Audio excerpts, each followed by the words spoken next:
Happy draft week to all who celebrate. We're here and ready to get you ready for Thursday right here on the Three Technique. One man. Goodbye. Hello, Heisman. 20, 25, 30, 35, 40, 45, 50, 45. There goes Davis. Oh, my God. Davis is going to run it all the way back. Auburn's going to win the football game. They give it back now to the 30. They're down to the 20. All the band is out on the field. He's going to go into the end zone. Four-man Alabama rush. Got him. No, they didn't. Oh, my gracious. Yep. How about that?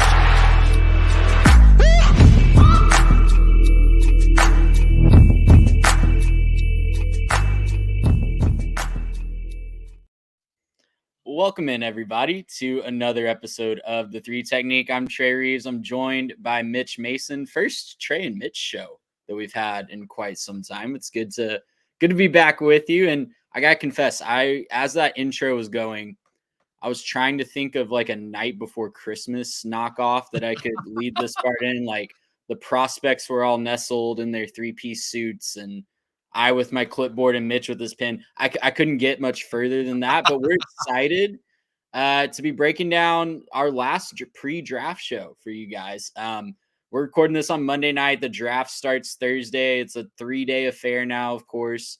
Thursday, Friday, Saturday on the Four Letter Network and NFL Network and ABC. You're going to find it all over the place this weekend. But Mitch, as we get down to the final hours before this is silly season with some of the rumors that are coming out, we're going to go over your mock draft in a segment today, your final mock draft that you did a great job on.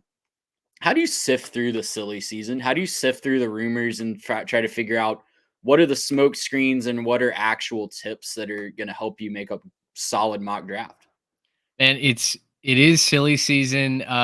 It's so funny because it feels like January through most of March, right? Well past the combine, you've got kind of everyone almost slotted into their proverbial new homes. And then out of nowhere, it's like, well, this team is meeting with this player. And gosh, all of a sudden, that team that has a Pro Bowl quarterback, they might be hunting his future replacement 3 or 4 years out. Like you get these weird rumors, and it's all agents, it's all camps, it's teams trying to deflect. So, like you said, it's a bunch of smoke screens.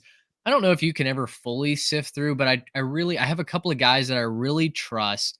And I know that they put out some of that smoke screen material because it's what they are told. And, you always want to pay attention to those last 2 or 3 mock drafts. That's when guys like Dane Brugler have said, that's when we're starting to really get through all of the rumor and the clutter. We know kind of what truth is versus what their agents are putting out. And there's a line you have to walk between that. But really, I think as we get to the draft week, there's a couple of guys that I like to read, and gals, who I think call it pretty close to the chest. And their mock drafts are more projections than they are kind of beholden to rumors or allegiances that they might have with other front offices. And I appreciate that for sure. But it is, man. It's tough. I tell you what, I've got some hot takes coming up as well that maybe that's based off of the rumors, maybe not, but some fan bases I look around the league right now and I go, ugh, you're gonna be mad come Thursday, Friday, Saturday night, when all this wraps up.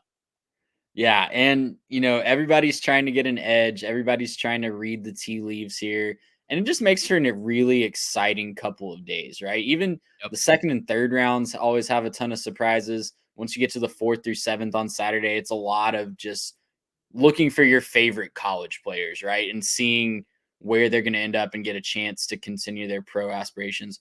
Couldn't be more excited. We are in the works planning exactly what we're going to do Thursday night. Stay tuned on the channel for that. But we will be breaking down something Thursday night, most likely towards the end of the first round or right after the 32nd pick of the first round. We will be, Mitch and I, at least. Garrett is, if you're wondering where he is possibly welcoming a child into the world. So he's a bit preoccupied right now. And I would be highly surprised if he was with us on Thursday night. We'd probably tell him no if he wanted to. Right. But Yeah, he's doing dad stuff. We're really excited for him. Also, before we get into it, let's talk about our sponsors real quick. You guys know them well by now, but Home Field Apparel is our main sponsor of this show. They've been good to us for so long. And they're still running their promo where you can use code 3TechPod to get 15% off your entire order. Maybe you're a potential draft pick listening to the show. I don't know. And you want to rep your school on draft night with a really cool retro logo? Go to Home Field Apparel. If you don't already have an NIL deal with them, go use our code 3TechPod to get 15% off your entire order. And if you are a repeat customer, use that link on Twitter to make sure you are getting your discount. And we are also brought to you by the good folks over at Baller Pickleball. And guys, I'm telling you, as we get into the spring, we are definitely in the middle of pickleball season. It is an awesome time to get outside. My wife and I love playing with our Baller paddles. They're a perfect combination of high quality materials, but at a very, very affordable price. You're getting a premium tool to hone in your craft on the court at an incredible price. Use our code 3TechPod for 10% off your whole order at checkout and get ready to dominate the court with Baller Pickleball. Mitch, without further ado, we're going to start off tonight with some draft prop bets. And these are really fun.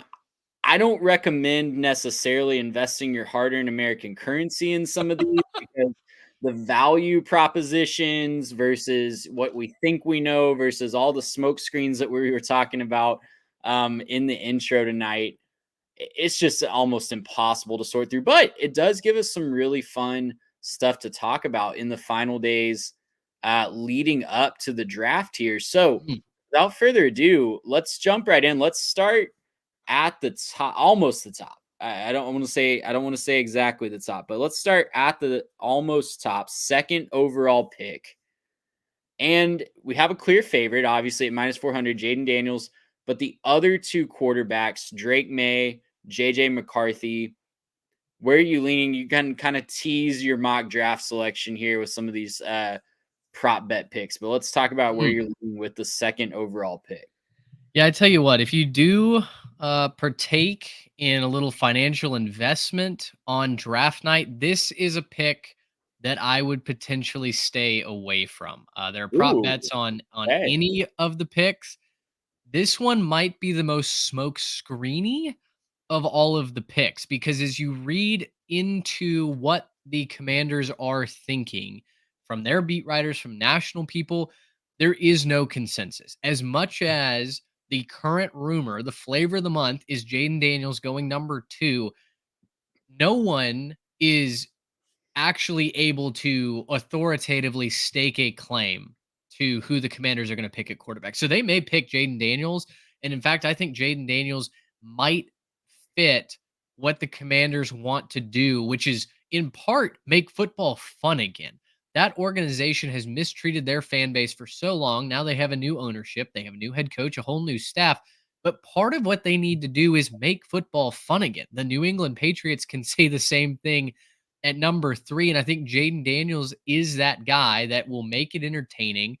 You got to protect him, no doubt about it. You got to have weapons for him to throw to. And I'll say this, folks that are expecting Jayden Daniels to go to the NFL and have immediate success running, being athletic, I think are going to be sorely disappointed because you can't out athlete guys at the NFL level like you can in college. But all of that being said, there are cases for both Drake May and Jayden Daniels to go at number 2. Daniels is a more proven of a winner. Drake May, a little bit of a superhero complex. And again, he wasn't working with much at North Carolina. So if I had to put money on this, I would stick with Drake May. And in my mock draft, we'll get to in a minute, I do have May going at number 2 to the Commanders. But as you know, I sent you an email earlier today, first version of the mock draft, and I did a couple of them before deciding, okay, this is the one that I want to make my final one. The first version had Jayden Daniels at number 2. So it's very tough to pick. But if you are going to dabble, keep the amount small. Keep it manageable. That's all I'll say, because as much as these odds seem to reflect a clear favorite, the experts in the industry, anyone that you're going to read on the record, cannot definitively give you an answer here. Yeah, it's one of the more fascinating. I don't think the smoke screens are as obviously wrong as the Will Levis going number 2 overall that we had this time last year. I don't know if you remember that. Garrett and I did this prop bet show last year, and we were Yep. just we were just dumbfounded that anyone would think that that was remotely possible, and that turned out to be correct, as he didn't go till the second round. I'm leaning Jaden Daniels here, and one just small thing that I don't know I've heard a lot of people talk about. Do you think Washington's affected at all by already having a North Carolina quarterback on their roster? Is that weighing in there? I'm like, serious question. Like, I wonder if that's weighing in their minds at all. Like, if we tried Sam Howell, do we want another guy from the system? It it shouldn't, because Drake May and Sam Howell are two totally different players, right? Like Howell was a gamer, a grinder, a guy that just kind of manufactured things. Drake May has all the tools. Given the right system and an offensive line, I think he can be really successful. He just needs some coaching, really, to trust his teammates. In North Carolina, when he turned the football over, when he made poor decisions, especially in the fourth quarter, it was because it felt like he put on that superhero cape before the drive and said, "Don't worry, guys, I've got this." But when it's 1 versus 11, you're not going to be all that successful. So I think if May can relax and settle into a system that will support him, I think he can be the better of the two quarterbacks, because he's got the tools. He's got the prototypical quarterback build that all 32 NFL franchises will covet. The question is just, do they trust him to figure out how to win as he steps up a level of competition? That's an answer that honestly will depend on which war room you walk into. Yeah, it's gonna be fascinating to see, and the draft really starts here at number 2, right? And I think that this pick is going to dictate what the Patriots do at 3. It's going to dictate all the way down the board whatever happens here at 2. Let's go a little bit related to this one. Obviously, JJ McCarthy. A lot of smoke screens right now. We had him at plus 1100, I believe, to be second overall. That's way up from where it got down into the plus 5 or 600 range, I think, a couple days ago. Yeah. Now kind of settled out. I think most people have realized that he's probably not going number 2 overall, but you can bet if you so choose. Do you think he will go over 5.5 or under 5.5? And just for clarification here, over means after 5.5, under means before 5.5. Yep. Because that can be a little confusing. But JJ McCarthy, maybe one of the most polarizing players in this entire draft.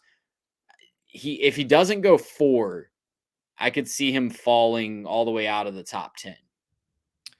It's interesting to try and guess where he goes. I do think it's more likely that he's a top 4 pick. I think we're going to get a run on 4 quarterbacks out the gate of this year's draft. But like you said, if he slips past 4, Cardinals currently hold the 4th overall selection. You've got teams like Denver, Minnesota, who would like to trade up, Las Vegas as well, that would like to find a way to trade up to get their new franchise quarterback.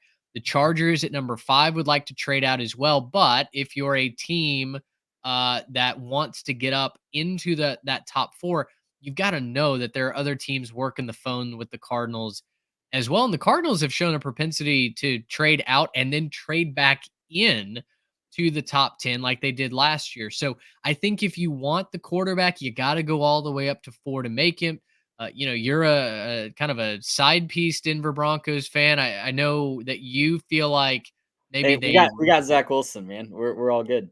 Well, hey, I texted you congratulations on that trade earlier today. The franchise is saved. But is he the right fit in Denver? Sean Payton keeps saying, well, it's got to be the right fit. It's got to be, for Payton, it better be his dude. It's clear that it's his way or the highway. Do the Raiders have enough to trade back, or are they willing to maybe wait, and go get a guy like Penix or Bo Nix? that's really what you're kind of weighing here if you're taking this prop bet. For my money, I think we get a run on 4 quarterbacks and 4 picks. I think we do too. If it's my money, I'm going to take the under, but my one caution here and why you might like the value of over 5.5 a little bit better is does take 2 to tango with these trades.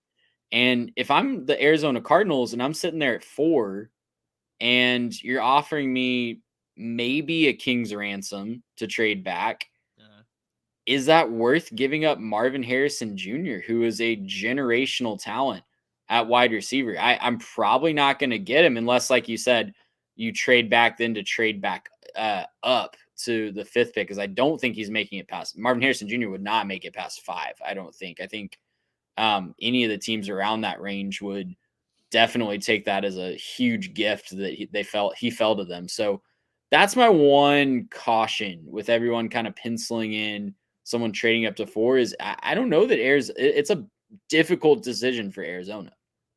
It absolutely is, but Chicago's in the most enviable position with 2 top 10 picks. There was a conversation for a long time that they would maybe trade out of number 1. They're not doing that. They're going to take Caleb Williams, quarterback out of USC, with number 1. There's a reason we started with the 2nd pick. That's right. The draft starts at pick number 2, like you said. But then having number 9, are they willing to go up with some of their assets as well to go get Marvin Harrison? Can they get another wide receiver later in the draft? Ton of options, and obviously the benefactor of all of those potential decisions is the Arizona Cardinals. Yeah, and the Patriots have been rumored to be trade back, possibly too. Like, I don't know why they would do that when a solid quarterback is going to be right there, and they desperately need that. But yeah, they also have a lot of holes on that roster. Mitch, let's move on to our next one. First defensive player taken. We've got 5 selections here. I'll let you just take the floor. Who you can take it from a value standpoint. You can take it from a who you actually think will go first standpoint. What's catching your eye on that board? I tell you what, I mean, obviously the favorite's Dallas Turner, edge rusher out of Alabama. He's been linked pretty heavily to the Atlanta Falcons at number 8. They need edge pressure, and there's not a team before them that needs a defender the way that Atlanta does. It depends on who trades in and who trades out of those spots. But for my money, I feel like Dallas Turner at 8 is a pretty safe bet. That's where I've got him going. That's where a lot of the very reputable mock drafts are going. I actually like Byron Murphy or Jared Verse over Laitu Latu. Now that's a personal thing. I just Latu shows a lot of potential and he's flashed, but he's very inconsistent. He ends up on the ground a lot when you watch that tape. And so some teams are going to fall in love with him. Some teams are going to say, I don't know that you are going to be, that X factor off the edge. Dallas Turner is a very much more complete player. I think Jared Verse is bigger, more physical. So for my money, he's my second edge rusher. And then Byron Murphy's just a wrecking ball up the middle. I would be surprised if he went as the first defender. Again, it just looks like it would safely be Dallas Turner, but those odds are very close. So, the models are not necessarily agreeing with that as wholeheartedly as they are Jaden Daniels going number 2, for instance. Yeah, and that was interesting to me that Dallas Turner was not even money or below betting wise, that you can get him plus 110. If you're just listening to this, we got Dallas Turner plus 110, Latu is plus 225, Byron Murphy plus 450, Jared Verse plus 550, and Quinyon Mitchell at plus 1200. Man, I love my boy Quinyon, but I don't think I would lay any actual money on him becoming the first defensive player. But hey, maybe someone falls in love and desperately needs a corner and wants to come up and get him. I don't know. First corner, I think he could very easily be him and Terry. I would bet on him there. I would definitely bet on him to be the first corner taken. But yeah, I'm right there with you. I think Dallas Turner has just been. I said the same thing last year about Will Anderson. There was some rumblings that he might not be the first defensive player, but he's just been penciled in for over a year as the top defender in this draft class. I think there's also something to be said about answering to a fan base. It's like, why did you take this guy over the guy that we've heard nothing about for over a year, right? And I know that you're not supposed to do that as a GM, but those pressures do exist. They're real. with that, I'm gonna take Dallas Turner as well. Agree with you on that one. A couple more for you guys.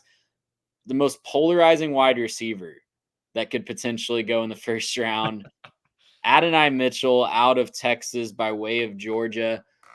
27.5 is the line over 27.5. So after the 27th pick of the first round is the prevailing favorite at minus 165, plus 130 if you want to gamble that he goes before the 27th pick of the draft. Well, so I'll kick it back to you because you've been deep in the anti Adonai Mitchell hive as far as why he's not going to work out. But basically, just to set the stage, this comes down to whether or not the Buffalo Bills trade up or not to go get him. Almost everywhere I've looked, the Bills are taking one of the Texas wide receivers in the first round, especially now that they've traded Stephon Diggs to Houston. They need a guy who's going to go get the ball for Josh Allen. The question, though, Trey, is can Mitchell run a route tree? Because they've got Gabe Davis to go speedy run fast down the field. You are firmly kind of planting the flag that this guy might just be a one-hit wonder. I'm just reading the tea leaves of some really deep analytics guys that I follow, and the advanced stats really don't like Adonai Mitchell in the NFL. That takes nothing away from what he did in college. He's a fantastic college receiver, but there's a ton of guys every single year that are fantastic college receivers that just don't pan out in the NFL. There's a ton of guys that go in the first round that aren't panning out in the NFL. So, when you look at ADOT, average depth of target, average yards per route run, all these advanced statistics, they really don't like Adonai Mitchell, and they profile him more towards some of the more famous first-round busts like Laquan Treadwell or just a couple other guys, Corey Davis, a couple other guys that just are not productive NFL receivers. And again, Laquan Treadwell and Corey Davis were fantastic college wide receivers, and Adonai Mitchell was as well, but the advanced analytics, one guy that I really respect in this realm, put it this way, is Adonai Mitchell, based on his profile in some of these statistics, is either going to be a first-round bust or literally break every model that these guys have. So, I don't know. Like, do you trust the nerds or do you trust your eyes on the field? It's a tough call every single year. Listen, the nerds are taking it on the chin a little bit in baseball. That's true. With some of their advanced analytics, like the king of advanced analytics in baseball this preseason came out and was like, yeah, basically like you can't take our stuff as gospel. Like you got to watch the game. So, that hasn't necessarily happened in the NFL yet, but maybe it's a guy like Adonai who's going to, like you said, break the mold and we got to go back to the drawing board. Yeah. And it absolutely could happen that way. Because of that, I'm going to take the under. I don't think I'm going to take under here. I like the value of it. And there's also the possibility that it could be a surprise receiver that no one's talking about, right? Like everyone's just kind of penciling in the two Texas receivers at the end. Obviously, two very talented, but what if Buffalo just falls in love with Ladd McConkey? Or what if they fall in love with, I know that sounds crazy, but like crazier things about, I'm old enough to remember when the Chiefs took Clyde Edwards-Helaire in the first round a couple of years ago, and no one had that happening. And I don't know. I'm just going to read the tea leaves here. Doesn't mean he won't go in the first round, but I'm going to take under 27. Over 27.5. I'm sorry.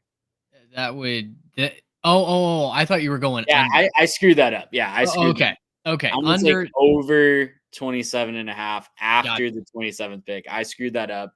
I over-explained it earlier, and I still screwed it up. Okay, I'm liking where you go. Yeah, like I said, it's does Buffalo trade up? Some mocks have them trading up. Mine, I couldn't find that dance partner late in the draft that was willing. Like you said, it takes two to tango. I have other trades in this mock draft, but Buffalo moving up past 28 was not one of them. I would also lean over, which is the betting favorite. I was just zigging and zagging all over there, man. Lost in the sauce. All right, a couple more here. the quarterbacks, and these next two kind of go together because Yep. we're going to talk about who's drafted first and then get into how many actual quarterbacks will be taken in the first round. So this will go together. Michael Penix Jr. versus Bo Nix. Michael Penix, the odds-on favorite between the two to be drafted first at -275. Bo Nix at +215. This is I'm gonna read the tea leaves with the odds. This is Michael Penix for me. Yeah, for this, it's who do you think a team is trading into the first round Yep. to go get, in my opinion. For me, based on what we saw at all of the various pro days, combines, Senior Bowl, combined with some of those analytics that really question if Nix has the goods to deliver the ball like he did in college at the NFL level, I'm also going to take Michael Penix Jr. Now, I have severe concerns about Michael Penix. The first time he played a real defense against the Wolverines, he looked beyond average. So he's going to have a steep learning curve. But which guy is more likely to have that phone ring at the end of the first round, and it's a team trading up to go get them? For me, it's Michael Penix. Then again, man, you could very easily see both of these guys go. If the Broncos don't get their quarterback, if the Raiders don't get their quarterback, maybe you've got both teams on the phone trading up into the first round, late day one, kind of a la Lamar Jackson. I think this draft has the potential to be one of the most exciting from kind of stem to stern that we've had in quite some time. And I think it's thanks to the quarterbacks. So you think at least one of these guys will go in the first round? Yes. I do. I have Michael Penix Jr. going at the end of the first round. Okay, so I'm gonna amend this next prop bet because we have the official over under of total first round quarterbacks is 4.5. Yep. And that means one of Michael Penix Jr. and Bo Nix goes, or a wild card, obviously, but it's going to be one of those two if there's a fifth quarterback taken. Let's bump it up to 5.5. Yeah. Are there more than 5 quarterbacks taken in the first round on Thursday night? Well, I'll say this for the current line at 4.5. I think it's a great line because it requires, in my mind, a team to trade up. If Yep. it's 5.5, I'm gonna go under. I do not have a team coming up to get Bo Nix. I think he goes early day 2. But if I was putting money on this, I would go over 4.5. If it moves to 5.5, I probably wouldn't touch it. But if I had to, I would say under. I would pick 5 quarterbacks. I'm going to take under the 4.5. I think there's going to be a standoff. Love that. I think there's going to be a standoff in the second round, and no one's going to want to blink first, right? And just think that at the end of the first round, we can all just kind of wait and see who moves up, and then we'll all go to bed Thursday night, and somebody will make a big move to jump up to the top of the second round. But I'm going to go under 4.5. I think JJ McCarthy is the last quarterback taken in the first round whenever he does go. Last one, Mitch. This one's just for fun because who the heck knows? It's so wild every single year. Total first round trades on draft day. Important clarifier there. On draft day, over or under 6.5. Last year, it was 6 on draft day. Yeah, I'm gonna lean under here. And I know that may sound boring. It's the betting favorite, but there's a reason why it's the betting favorite. Really, Absolutely. I teased hot takes earlier. One of my first hot takes is Drake May is the comeback kid. He goes number 2 to the Commanders here. But other than that, I do this late in the game. I do trust Vegas and what they know. It's tight. It's a great line. Vegas wouldn't be in business if they weren't in the habit of setting great lines. For me, I really worked to get trades in here because there are obvious spots where teams should go up. They have the capital to do so. I didn't feel like I was rigging the system to make trades happen. But 5 or 6 to me feels like kind of the sweet spot for this first round. I think if we get more than 6, this is going to be a chaotic draft night. We're going to be, maybe going an hour plus on the recap just because I can't see that happening right now. Give me the chaos, just for fun. Let's take over 6.5. Hey, I meant to research this earlier and I failed to do it. So if someone knows the last time we went over 6.5 trades, for some reason I feel like that COVID draft was that way, but yeah. maybe I'm wrong. It could have just been chaos with the order that players were taken. But give me the chaos. This is just me picking from the heart and rooting for Yeah. a really entertaining Thursday night. Well, Mitch, that's a lot of fun picks. Keep track of them. We'll keep score throughout the night on Thursday. See who has the better luck in these prop bets. It's time to go over Mitch's final mock draft. Last one, best one, right? Doesn't matter what you said in your first one. Doesn't matter what you Hopefully. said in the middle. But let's get the last one right. And Mitch, if you're reading the tea leaves with Mitch's prop bet picks earlier in the show, you're gonna know some of this. He's given away some of his hand here, but I'll bring it up full screen just so you guys can see the full first round draft board, and we can zero in on a couple different spots. Caleb Williams off the top, Drake May second, Jaden Daniels to the Patriots, and JJ McCarthy getting the Vikings trading up to 4. Mitch, what does that trade look like in your mind? Let's start there. What are the Vikings giving up to move from 11 to 4? Yep. Jumping. Yeah. You're right. On the board, if you're watching on YouTube, you're going, wait, that doesn't make sense. It will in just a minute. So yes, the Vikings going up to 4 from 11 with the Arizona Cardinals. Minnesota gives up a second, a fourth, and a future third, I believe, in my mock to get that done. It's a nice haul for Arizona once again, who is really in the catbird seat. They don't have to take a wide receiver at number 4, and they know that teams want that pick. So I think following the job that Ryan Poles has done in Chicago, following maybe some of the model that the Texans have shown, you trade out, collect that draft capital, and then if you want to reassert yourself with that draft capital, which if you're watching on YouTube, you're doing the mental math, you see the Cardinals do for a second straight year, that's when you decide to play your hand. But for the Vikings, they need a new quarterback. Kirk Cousins is in Atlanta making all the money. Minnesota has been stuck in neutral, it's felt like, for forever.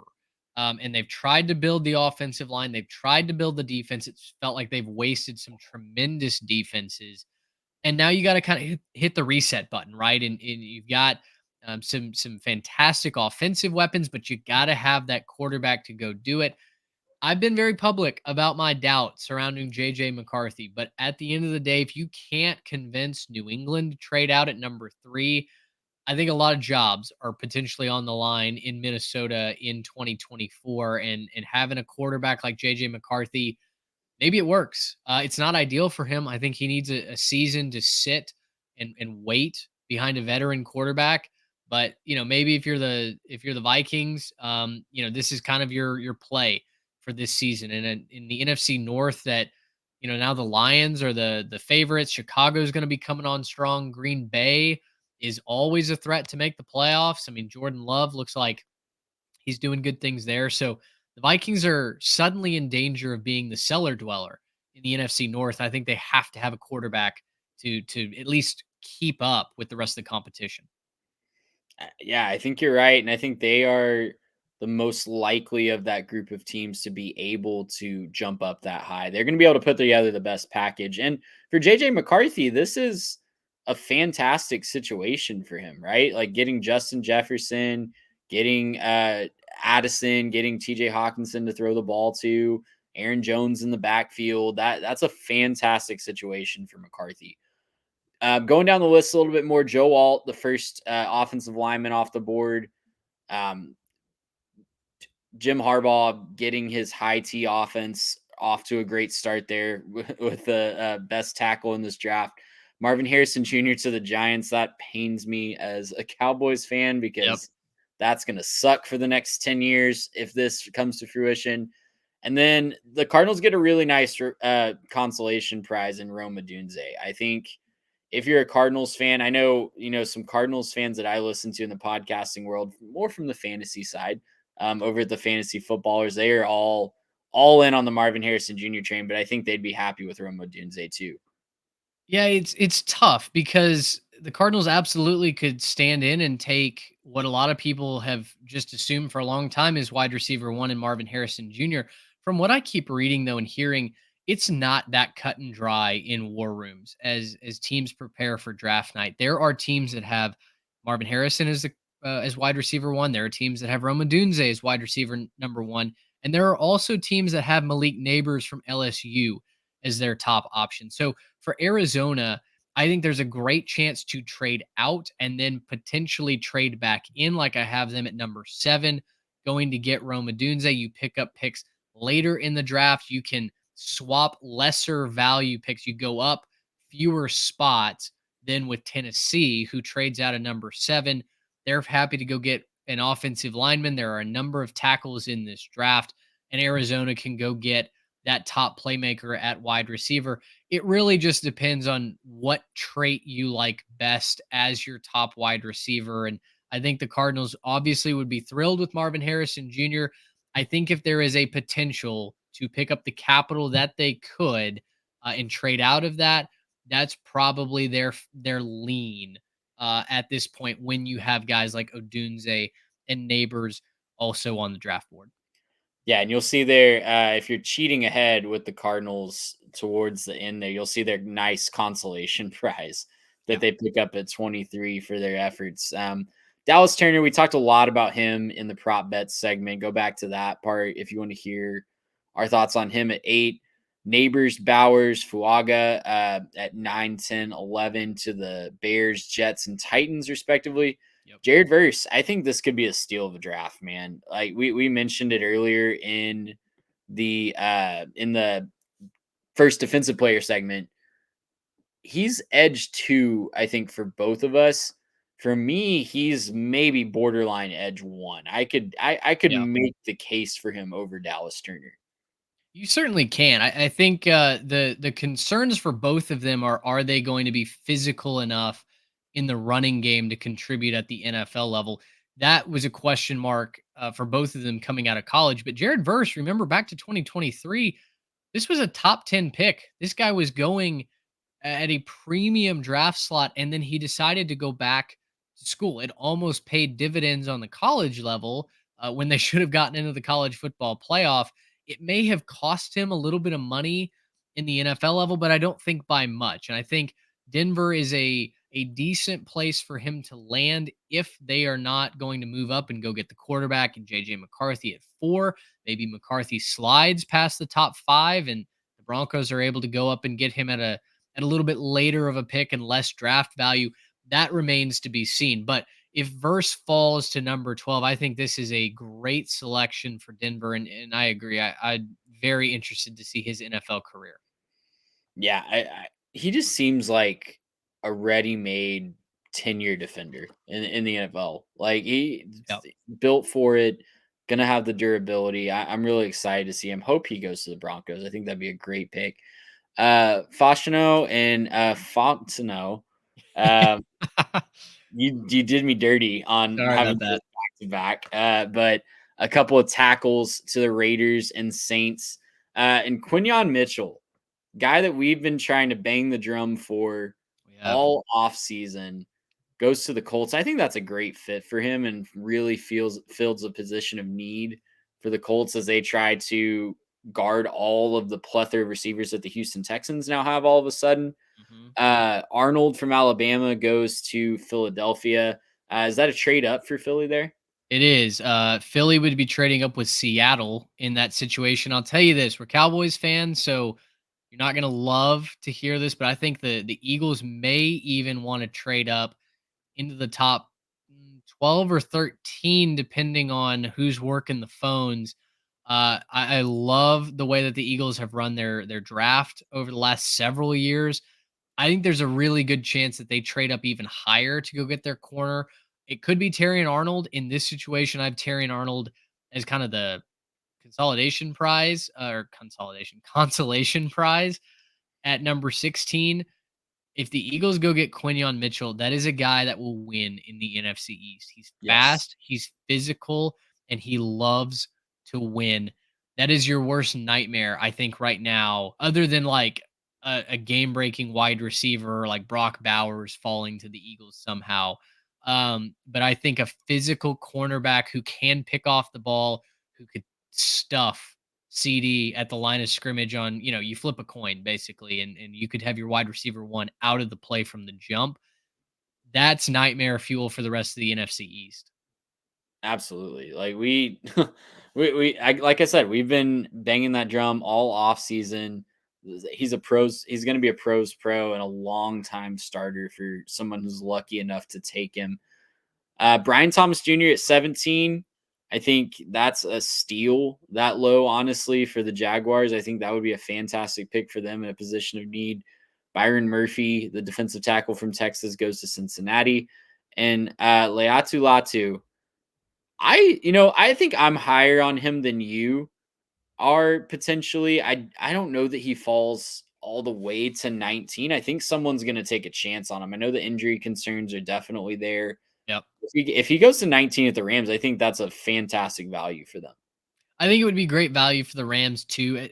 Honestly, for me, it's when I'm looking at the board, it's where is the best fit? And you've got the Raiders who, if they pass on if the quarterbacks are off the board, I think they're going to wait till the end of the first round to then maybe move back up to get a quarterback. So they need offensive line help.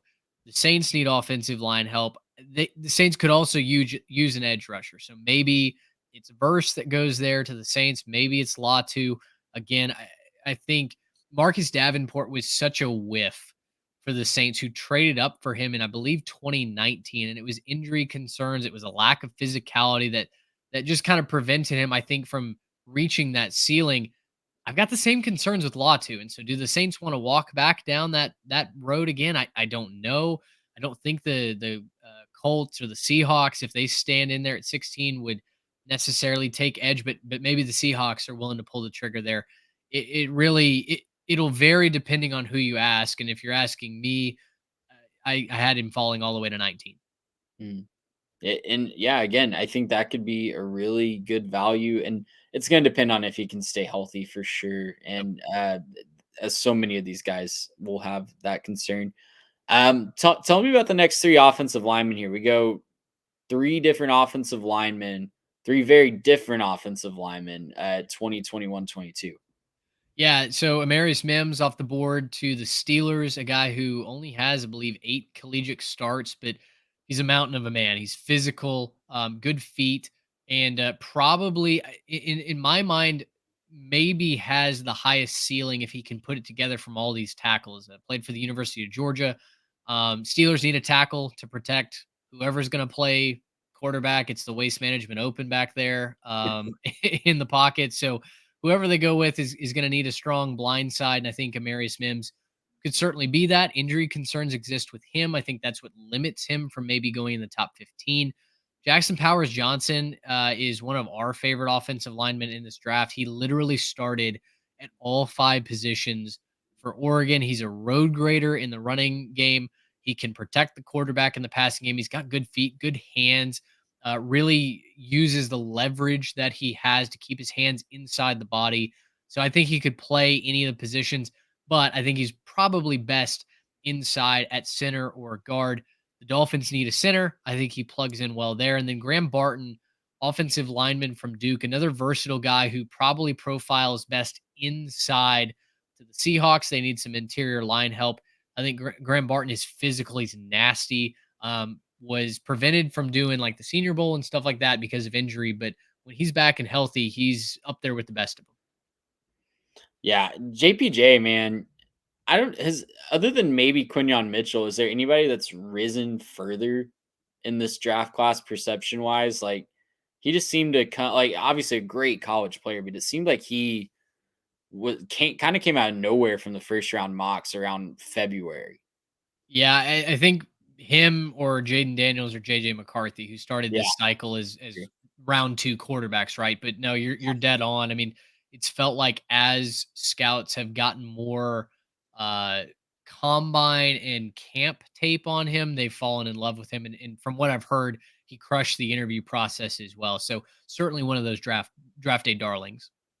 All right. Well, as we round out this first round, the Cardinals consolation prize for trading is fantastic. And is he going by Johnny? Do we know I what his? have no idea. Everywhere other than Pro Football Focus or whatever engine I use, it's Jerzon Newton. So I Yeah, don't know where Johnny Newton is it's coming been from. Zerzan for the last like 4 years at Yeah. Illinois. So, you know what, Jerzon Johnny, whatever he wants to go by, whatever his mama calls him. Great Yeah. defensive tackle out of Illinois and a stalwart on the defensive line for the Cardinals.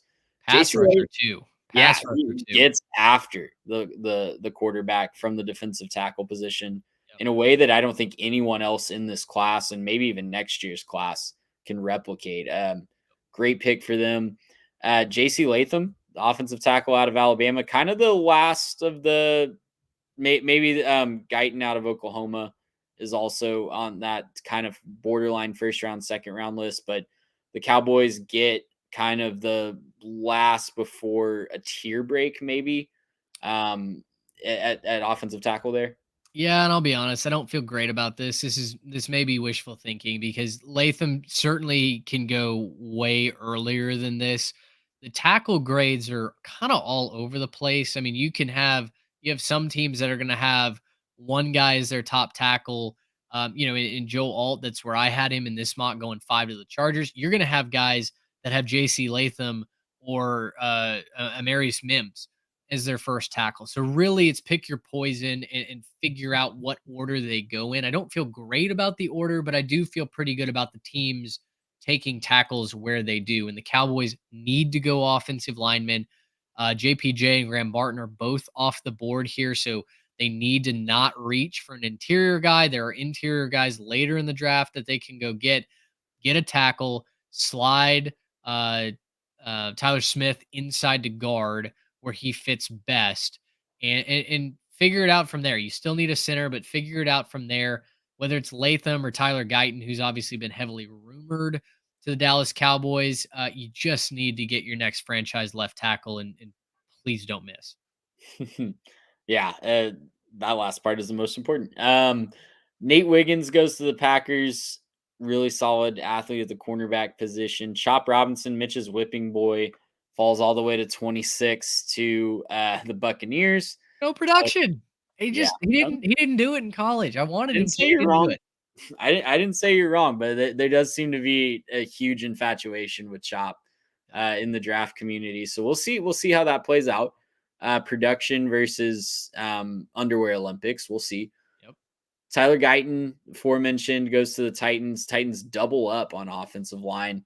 Not a bad decision, honestly, from the fact that they were historically bad on the offensive line last year. And if they're gonna if they want to see what Will Levis can do, they need to protect him.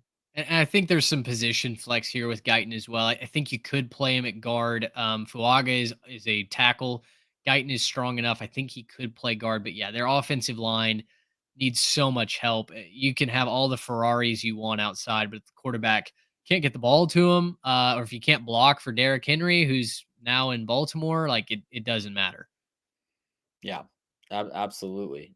Screen and go. Adonai Mitchell goes 28 to listen, Josh Allen can throw it 80 yards, and Adonai Mitchell can run 80 yards and catch up to it. I don't know that he can run a sluggo or a curl route, but he can run fast and run far. And that could be a key to unlocking that Bills offense in the postseason.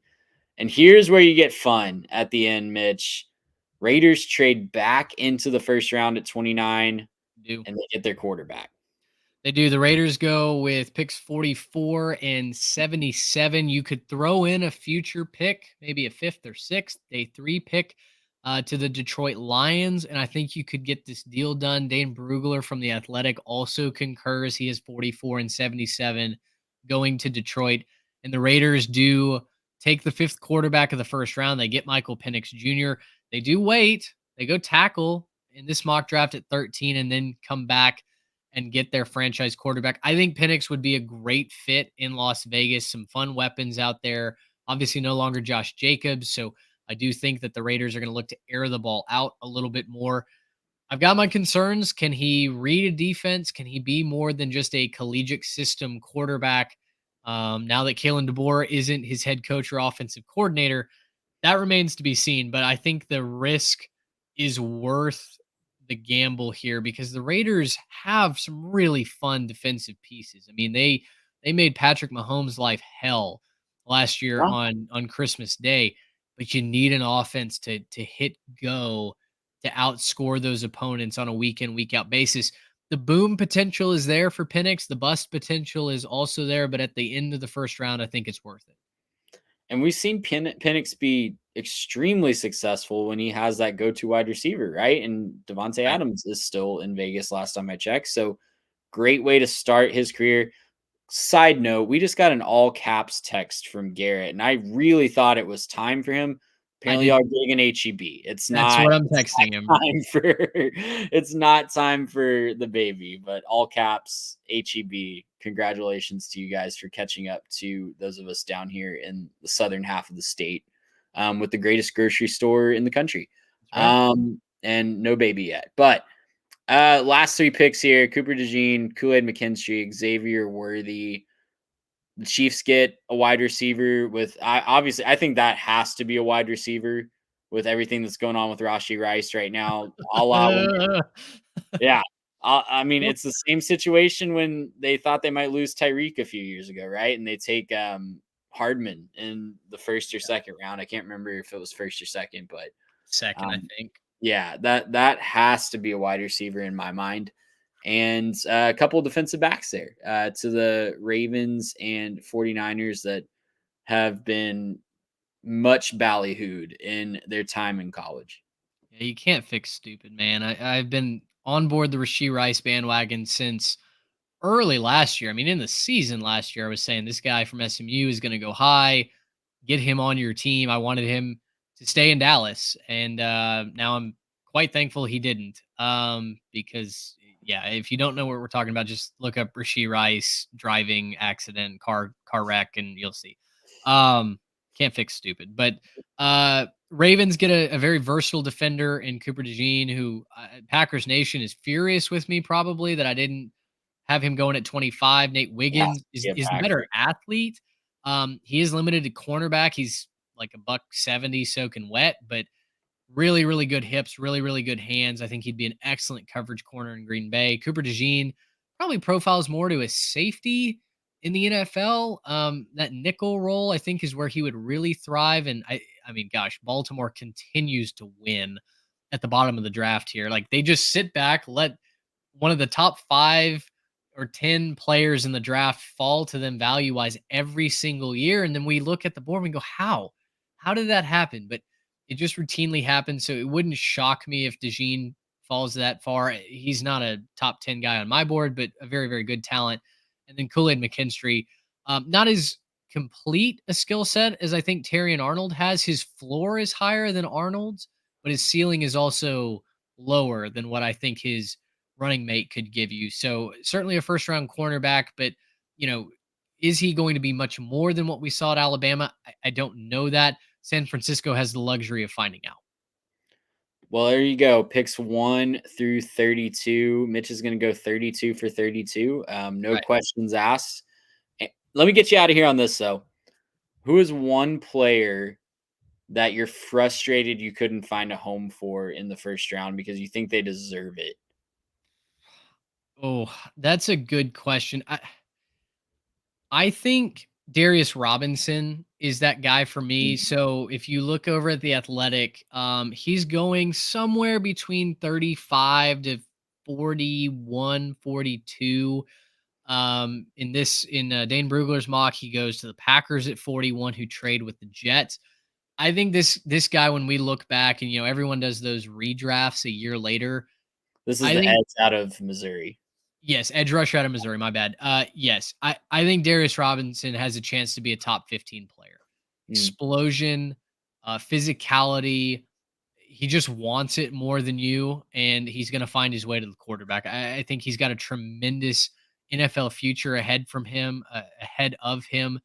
And yeah, I think if I was to do it all over again, him or Zach Frazier, who's also had some injury issues, guard, center, depending on where you play him, out of West Virginia, I think those are two guys that you could very easily see going in the first round as well. There's one other, and I can't remember his name. The tackle out of Arizona. I know a lot of people are going to have going. I apologize, I just can't remember. Jordan Morgan.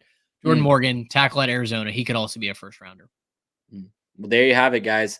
Thursday cannot get here fast enough. Make sure you are subscribed to the channel. Like us on Instagram. Follow us on Instagram. We don't like on Instagram. Follow us on Instagram. Follow us on Twitter. Make sure you are getting up to date with all of our latest content. Be on the lookout for our draft special on Thursday night. For Mitch Mason, for Garrett Turney, for Ellie, for HEB, I'm Trey Reeves. We will see you next time. Gracious him. How about that?